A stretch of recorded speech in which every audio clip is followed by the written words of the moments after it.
अगर जय श्री राम आप कहते हैं तो मुस्लिमों की आइडेंटिटी को उससे कोई खतरा नहीं होगा। चलिए जरा इसका हम आपको तमाम जो इसके पहलू हैं वो भी बता देते हैं। आपको बीजेपी का मुस्लिम आउटरीच प्रोग्राम दिखाते हैं, यानी मुस्लिम वोट के लिए बीजेपी ने अब तक क्या किया है और आगे क्या करने वाली है। यूपी में कल से शुक्रिया मोदी भाईजान अभियान शुरू होने जा रहा है, तो इससे पहले सूफी संवाद महाअभियान भी चल चुका है। मुस्लिम बहुल सीटों पर मोदी मित्र बनाने की मुहिम चल चुकी है। सामाजिक भाईचारे के लिए पश्चिमी यूपी में स्नेह सम्मेलन हो चुके हैं और इसके अलावा पिछड़े मुसलमानों को जोड़ने के लिए पसमानदा स्नेह संवाद यात्रा भी हो चुकी है। और इसी बीच ये देखिए एक बड़ी खबर आ रही है, हैदराबाद में एआईएमआईएम चीफ ओवैसी का बड़ा बयान, नौजवानों अपनी मस्जिद को आबाद रखो। हर कैंप अपने अपने हिसाब से इस वक्त बयानबाजी करता हुआ ओवैसी ने कहा कहीं ऐसा ना हो हमारी मस्जिदें छिन जाएं। एआईएमआईएम चीफ असदुद्दीन ओवैसी क्या कह रहे हैं, सुनाते हैं आपको। नौजवानों मस्जिदों को आबाद रखो। नौजवानों तुमसे मैं कह रहा हूं, हमारी मस्जिद हमने खोदी और वहां पर क्या किया जा रहा है आप देख रहे हैं। नौजवानों क्या तुम्हारे दिलों में हमारे दिलों में तकलीफ नहीं होती कि जिस जगह पर हमने 500 साल हय्या अल सलाह और हय्या अल फलाह की सदाएं दी, जहां पर हमने बैठकर कुरान करीम का जिक्र किया, जहां पर हमने बैठकर सलात और सलाम के नजराने पेश किए, आज वो जगह हमारे हाथ में नहीं है। नौजवानों क्या तुमको नहीं दिख रहा कि अभी ऐसे 3-4 मसाजिद हैं जिसमें दिल्ली की सुनेरी वाली मस्जिद भी है। मेरे अजीज दोस्तों याद रखो नौजवानों, ये जो ताकतें हैं ना तुम्हारे दिल से जब इत्तेहाद को निकालना चाहते हैं, क्यों निकालना चाहते हैं? मिली गीरत को खत्म कर दिया जाए, मिली हमियत को खत्म कर दिया जाए। और देखिए अभी अभी इंद्रेश जी कह रहे थे कि उन्होंने ओवैसी के घर के सामने से बने मंच पर लाखों की भीड़ को गणपति बप्पा मोरिया का नारा लगवाया और कहा कि वो सबके लिए हैं। और इसी बीच ओवैसी का ये बयान आता है जहां वो कहते हैं कि नौजवानों अपनी मस्जिद संभालो। और इस सब के बीच सवाल एक नई बहस का कि मोदी बनेंगे क्या भाईजान और मुस्लिम क्या कहेंगे जय श्री राम। एक बड़ा पैनल इस वक्त मेरे साथ जुड़ चुका है बात करने के लिए। देखिए मेरे साथ यास्मीन फारूकी हैं, all India Muslim personal law board की मेंबर हैं। मेरे साथ संजय कुमार हैं, आप चुनाव विश्लेषक हैं। ताहिरा हसन हैं, सामाजिक कार्यकर्ता हैं। अंबर जैदी हैं, सोशल एक्टिविस्ट। और जेबा यास्मीन हैं, सोशल एक्टिविस्ट। इस वक्त हमारे साथ आप सभी का स्वागत है। लेकिन यास्मीन फारूकी, सबसे पहला सवाल आपसे। अभी अभी इंद्रेश कुमार कह गए कि जय श्री राम कहने से मुस्लिमों की आइडेंटिटी को कोई खतरा नहीं होता, क्या रिएक्शन है आपका, मानती हैं आप इस बात को? थोड़ा सा आपको सही कर दूं, मुस्लिम पर्सनल बोर्ड मेंबर हूं लेकिन प्रवक्ता नहीं हूं। मैं एसडीपीआई की नेशनल जनरल सेक्रेटरी हूं। अब आपके सवाल का जवाब दे दूं मैं कि मैम आपको यही कहा कि आप मस्जिदों में अजान अगर हो रही है तो परेशानी है जी। प्रवक्ता नहीं हूँ इसलिए उसके बिहाफ पे कुछ नहीं बोलती हूँ। मैं एसडीपीआई की नेशनल जनरल सेक्रेटरी हूँ। देखिए अजान होती है तो परेशानी है, लाउड स्पीकर से परेशानी है, अगर सड़क पे नमाज हो रही है तो परेशानी है, अगर नॉर्मली खाना बिक रहा है तो परेशानी है। मतलब परेशानी हर मुसलमान से है। पर मुसलमान को कोई टिकट नहीं दिया जाएगा, उससे भी परेशानी है। मुसलमान की आवाज़ नहीं सुनी जाएगी, उससे भी परेशानी है। अगर वो ये कहते हैं कि श्री राम कहने में परेशानी नहीं है किसी को, तो जिनको नहीं होगी नहीं होगी, और नहीं है तो नहीं होगी, मुझे उससे कोई मसला नहीं है। लेकिन मसाइल जो उनके साथ हैं पहले उसको तो साफ़ कर दें वो। अच्छा, एक बात भाईजान की बड़ी अच्छी लगी जो अभी आपने कही, और अभी आप कह रहे थे हमारे मोदी भाईजान बहुत महिलाओं के बहुत हिम्मत देने वाले हैं, बहुत हिफाजत करने वाले हैं। एक रिक्वेस्ट है, ये जो वो योजनाएं दे रहे हैं महिलाओं को, वो तो सारी दुनिया की महिलाओं को दे रहे हैं, सारे हिंदुस्तान की महिलाओं को दे रहे हैं। मेरा एक कहना है कि कुछ आरक्षण ही दे दें मुस्लिम महिलाओं को। चलिए मुसलमानों को तो नाम को छोड़ दीजिए, मुसलमान नाम से तो उन्हें चिढ़ है, मुसलमान महिलाओं से उन्हें अगर ज़्यादा प्यार है तो आरक्षण दे दें, क्योंकि बेचारी बकौल उनके कि बहुत पिछड़ी हुई हैं, बहुत पीछे की तरफ गई हुई हैं। तो नौकरियों में और अपने आपके संसद में आपके विधायक बनाने में किसी जगह भी एक थोड़ा सा, बहुत ज़्यादा नहीं, थोड़ा सा ही आरक्षण दे दें तो बहुत कुछ एजुकेशन पे दे दें, कुछ नौकरियों में दे दें, तो मैं तो उनको हाथ जोड़ के बिल्कुल नमस्कार करूंगी, बहुत खुश हो जाऊंगी। तो वो आरक्षण देते हैं तो फिर आप रेडी हैं फिर जय श्री राम बोलने के लिए? मैं बस करूं या और आगे बोलूं? नहीं, मैं बोल नहीं सकती, क्योंकि जय श्री राम नॉर्मली क्या बोला जा, मतलब पर्टिकुलरली क्या छेड़ लगाना अगर है तो अलग बात है, छेड़िए। ऐसे तो जय श्री राम या जगह हम नेहरू जी की जय या रोज के मोदी जी की जय जयकार होती है तो उससे क्या फर्क पड़ जाता है? मेरे लिए नॉर्मल बात है। क्या मोदी जी की जय नहीं बोली जाती? अंबर जैदी जवाब दीजिए यहाँ पर, जो यहाँ पर यास्मीन फारूकी कह रही हैं कि मुस्लिमों से चिढ़ है उनको और इतना ही मुस्लिम औरतों के लिए वो ज्यादा यहाँ पर फिक्रमंद हैं, तो दे दें मुस्लिम औरतों को अलग से आरक्षण। देखिए गौरव, इसका सिंपल सा जवाब है, अगर हम महिलाओं के आरक्षण की बात करते हैं तो अभी 33% जो रिजर्वेशन के लिए महिलाओं के लिए बिल पास हुआ था, कानून, अब वो 2025 से वो इम्प्लीमेंटेशन भी हो जाएगा उसका। तो जब 33% महिलाओं को आरक्षण मिलेगा तो वो देश की सभी अब मेरा जवाब सुन लीजिए ना, तो वो सभी महिलाओं को मिलेगा। और वैसे भी हमारे संविधान में धर्म के आधार पर किसी को भी किसी तरह का कोई भी आरक्षण नहीं मिलता है, तो ये एक संवैधानिक प्रक्रिया है, किसी को भी धर्म के आधार पर, जाति के आधार पर आरक्षण नहीं मिलता है। और अगर आप बात करते हैं मुस्लिम महिलाओं की, तो मुस्लिम महिलाओं को उन संगठनों से अपील की जानी चाहिए, हम लोगों की तरफ से जो मुस्लिम समाज की महिलाएं हैं और मुस्लिम समाज के मुद्दों पर बात करते हैं, हम उन संगठनों से अपील करें जो मुस्लिम महिलाओं पर आए दिन फतवेबाजी करके पाबंदियां लगाते हैं, कभी हिजाब बुर्के के नाम पर, कभी कोई ना कोई फतवा के आप बहाना भेजें। बच्चों को स्कूल भेजना जरूरी है, जब वो पढ़े लिखेंगी, अच्छा करेंगी जिंदगी में, पढ़ लिख कर आगे बढ़ेंगी तो खुद ना खुद वो जो डिजर्व करती है उनको मिल जाएगा। सरकारें अपना काम कर रही हैं और जो भी बच्चियां अलग अलग फील्ड में कर रही हैं तो उनके माँ बाप उनको आगे बढ़ा रहे हैं, उनके बच्चे अच्छा प्रदर्शन कर रहे हैं, तो पहले परिवार और जो समाज के लोग उन पे बंदिशें लगाते हैं, पहले उन बंदिशों से तो आजाद किया जाए।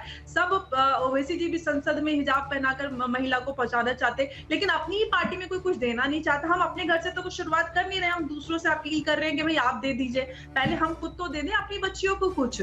और एक बात ये है कि मुस्लिम, अगर हम समाज की बात की, लेकिन अभी तो अंबर बात हो रही है मुस्लिमों के प्रति बीजेपी का जो काम है या मोदी सरकार का काम है उस पर। मैं आता हूं आपके पास, एक मिनट रुकिए, जरा जेबा यास्मीन को भी लेकर आता हूं। जेबा यास्मीन, आपका क्या मानना है?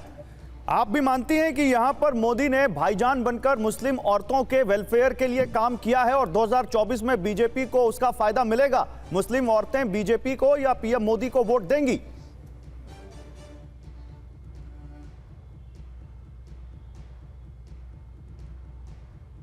जेबा, अब तक आवाज आ रही मेरी? मैं कह रही हूँ जो भी सरकारें रहती है उसमें जो आती है, महिलाओं के लिए हो, आवास का हो, सभी के लिए होती है, सभी उसका अवेल करते हैं। हाँ, कौन कितना प्रचारित कर पाता है? अगर भारतीय जनता पार्टी वाकई सीरियस है मुसलमान बहनों और भाइयों को लेके और इस चीज को आगे बढ़ा रही है, ये तो रिजल्ट इसका आगे पता चलेगा। अभी कुछ भी कहना बहुत, कहते हैं ना, टू अर्ली टू कमेंट। तो अगर वो वाकई वेलविशर है और आगे बढ़ के काम करना चाहती है, मुसलमानों को सिर्फ वोट बैंक की तरह नहीं देखती है, तो आगे हो सकता हो ये कैंपेन आगे बढ़े। ठीक है, ताहिरा हसन, आपका क्या व्यू है इस पर? 3 तलाक से लेकर घर, उज्ज्वला स्कीम और तमाम ऐसी चीजें, और खासकर कुछ तो ऐसी हैं जो अल्पसंख्यक समुदाय के लिए स्कीम्स हैं। क्या आपको लगता है कि बीजेपी ने मुस्लिमों में पैठ बनाई है, पीएम मोदी ने पैठ बनाई है मुस्लिमों में?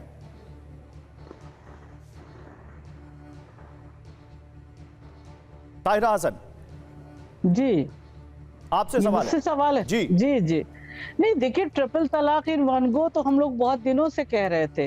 ये तो एक मुहिम लंबे समय से मुस्लिम महिलाएं चला रही थी, और मैं कहूंगी कि highest court of the land stood with us, वो हमारे साथ खड़ा हुआ।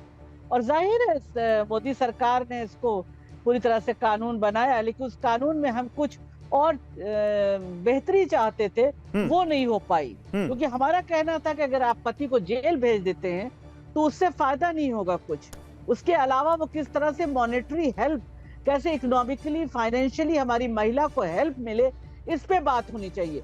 और देखिए, तो आप ये कह रही हैं ताहिरा हसन की आधे अधूरे प्रयास कर रही है मोदी सरकार, लेकिन मुस्लिम महिलाओं के वोट पूरे चाहिए उसको। देखिए, आधे अधूरे क्या, बीजेपी सरकार आप कह रहे हैं या मोदी जी की बात कर रहे हैं क्या? जो इस सबसे बड़े लोकतंत्र में जो कॉन्स्टिट्यूशन से चलता है बाबा साहब के, तो मोदी जी किसी एक फिरके या किसी एक कम्युनिटी के प्राइम मिनिस्टर नहीं है, वो पूरे देश के प्राइम मिनिस्टर हैं। और जाहिर है उनको पूरे देश के बारे में सोचना चाहिए। ये कोई मतलब एक नई बात नहीं है लोकतंत्र में। जहां भी प्राइम मिनिस्टर चुने जाते हैं वो कोई किसी एक आप कम्युनिटी को उनको नहीं मान सकते, उनसे हर कम्युनिटी उनकी तरफ देखती है। हर कम्युनिटी चाहती है कि उसकी कम्युनिटी को आगे बढ़ाए, हर कम्युनिटी उनसे उम्मीद रखती है, और जाहिर है मुस्लिम महिलाओं ने भी उम्मीद रखी थी, तो ऐसा नहीं है। लेकिन उम्मीद पूरी हुई ना? हाँ या ना, उम्मीद पूरी हुई कि नहीं? नहीं, मैं कहती हूँ तो कानून थोड़ा सा बेहतर करना चाहिए। मैं कह रही हूँ कि एक अच्छा फैसला हुआ, जो बहुत दिन से अटका हुआ फैसला था, जो मुस्लिम पर्सनल लॉ। ओके, ठीक है ताहिरा जी, आप रुकिए, मैं संजय कुमार को लाता हूं, क्योंकि देखिए इस सब के बीच वोट पॉलिटिक्स और 2024 का चुनाव सबसे अहम है। संजय जी, जब आरएसएस के से जुड़े एक बड़े नेता इस तरह का बयान देते हैं कि राम मंदिर की प्राण प्रतिष्ठा के समय मुस्लिम दरगाहों से, मंदिरों से, मस्जिदों से जय राम, श्री राम, जय जय राम के नारे लगाएं, तो ये नारे, ये अपील हिंदुओं का वोट जोड़ती है बीजेपी के प्रति या मुस्लिमों का वोट तोड़ती है? क्या असर होता है इसका? देखिए, हिंदुओं के वोट पर तो कोई असर नहीं पड़ेगा, क्योंकि हिंदू अगर मुसलमान दरगाहों से या मस्जिदों से जय श्री राम की आवाज आती है, उससे हिंदुओं के खुश होने की या हिंदुओं के मोबिलाइज होने की कोई बात नहीं है। उनके वोट पर कोई असर नहीं पड़ता है। लेकिन अगर आप जिस समुदाय की बात कर रहे हैं, अगर ये मुस्लिम मतदाता, मुस्लिम समुदाय के लोग अगर बहुत खुशी खुशी इस बात का जिक्र कर रहे हैं या बखान कर रहे हैं, जय श्री राम के नारे लगा रहे हैं, अगर खुशी खुशी लगा रहे हैं, तब तो एक उम्मीद होती है बीजेपी को कि मुस्लिम वोट उनकी तरफ थोड़ा शिफ्ट होगा। लेकिन अगर कोई डर, कोई भय, कोई दबाव के अंदर अगर ये नारे लगाए जा रहे हैं, तब तो मुसलमानों का वोट बीजेपी की तरफ शिफ्ट होता हुआ बिल्कुल दिखाई नहीं पड़ता। ठीक है सर, आप रहिए मेरे साथ इस वक्त जफर सरेशवाला जुड़ चुके हैं, फॉर्मर चांसलर हैं मौलाना आजाद उर्दू यूनिवर्सिटी के। जफर सरेशवाला, स्वागत है आपका TV9 भारतवर्ष पर। बिल्कुल, बोलिए। जफर सरेशवाला, मोदी शुक्रिया मोदी भाईजान कार्यक्रम यूपी में हर लोकसभा क्षेत्र में, हर लोकसभा सीट पर बीजेपी करने जा रही है। आपको लगता है इसका फायदा मुस्लिम वोटों का फायदा बीजेपी को होगा? मुस्लिम औरतें आएंगी, जुड़ेंगी बीजेपी से? देखिए, मैं उसको इस तरह से देखता हूं कि जो बीजेपी की गवर्नमेंट की जो स्कीमें आई हैं, खासतौर से जो बेनिफिशियरी या लाभार्थी की जो स्कीमें आई, जैसे गैस का सिलेंडर इन्होंने शुरू किया देना, उसके बाद मकान के लिए जो 2.5 लाख रुपए देते हैं, टॉयलेट के लिए पैसे दिए, अच्छा किसानों को हर 4 महीने में जो 2-2 हज़ार रुपए उनके अकाउंट में डायरेक्टली आते हैं। तो गवर्नमेंट की जितनी स्कीमें हैं बेनिफिशियरी, तो उसमें मैंने देखा, इसलिए कि मेरा भी यूपी में काफी जाना हुआ है। ये जो मैं तालीम और तरबियत के नाम से हम लोग जो एजुकेशन एंटरप्रेन्योरशिप के जो प्रोग्राम करते हैं, तो हमने पिछले 8 साल 9 साल में यूपी में भी कम से कम 13 या 14 शहरों में किए। तो जाहिर है बहुत नीचे के स्तर पे जाना हुआ, और ऐसे में हमने अब तक 65 से ज्यादा शहरों में ये प्रोग्राम किए। तो बहुत सारे लोगों ने मुझे बताया कि मुसलमानों को भी प्रोपोर्शनेटली इसका फायदा पहुंचा। बल्कि उससे अगर आप पहले जाएं कि जो जन धन जो शुरू किया मोदी साहब ने 2015 में, कि भाई गरीब से गरीब यानी जो फुटपाथ पे रहता है उसका भी बैंक अकाउंट खुलना चाहिए।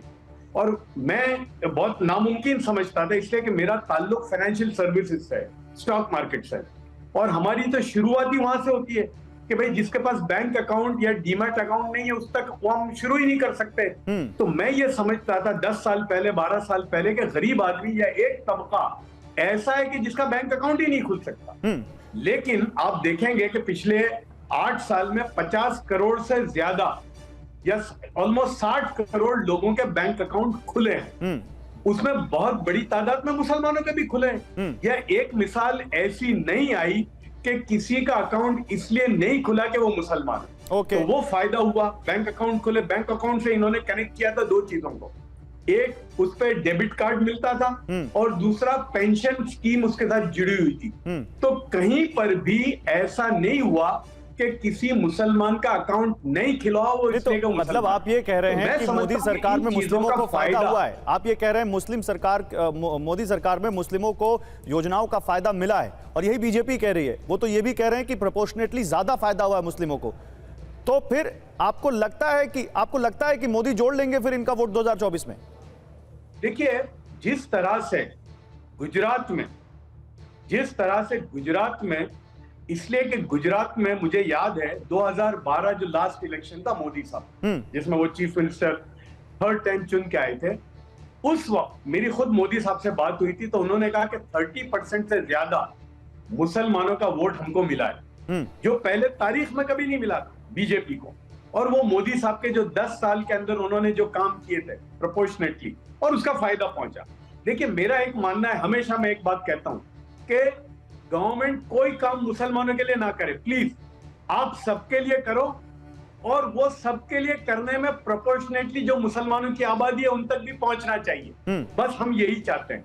और वो ये हमने देखा कि इनके 8-9 साल के जो बेनिफिशरीज जो हैं उसमें मुसलमानों को फायदा हुआ। तो मुसलमान का एक चीज अभी हुई है कि जो नेगेटिविटी थी बीजेपी की पहले, वो अब ऑलमोस्ट खत्म हो गई है, और अब मुसलमान बीजेपी को भी इसी तरह देखेगा जैसे दूसरी पार्टियों को देखता है। नहीं, और लेकिन जिनको भी प्रोपोर्शनेटली फायदा हुआ है उनका एक सवाल यहाँ पर मुस्लिम पूछता है कि टिकट क्यों नहीं देते, अगर इतना हमको फायदा देते हैं तो हमारा रिप्रेजेंटेशन क्यों नहीं बढ़ाते?